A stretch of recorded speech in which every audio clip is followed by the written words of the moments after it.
Today question, consider the following statements. క్రింది ప్రకటనలను పరిశీలించండి. ఆంధ్రప్రదేశ్ బడ్జెట్ 2026-27 ఆర్థిక సంవత్సరం ఏప్రిల్ 1, 2026 నుండి అమల్లోకి వచ్చింది. కరెక్టే. వ్యవసాయం మరియు వ్యవసాయ అనుబంధ రంగాలకు 53,751 కోట్లు కేటాయించారు. కరెక్ట్, ఇది కూడా కరెక్టే స్టేట్మెంట్. గత ఏడాదితో పోలిస్తే వ్యవసాయ రంగానికి 5,410 కోట్లు పెంపు జరిగింది. ఇక్కడ కొంచెం మీరు ఆగి ఆలోచించాలి.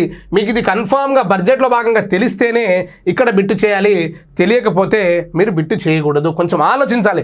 బడ్జెట్ మీద సమగ్రమైనటువంటి అవగాహన అనేది మీకు ఉన్నప్పుడు మాత్రమే ఇది సాధ్యమవుతుంది. కాబట్టి ఇచ్చినటువంటి ఆప్షన్లో గతంతో పోల్చుకుంటే కరెక్టే.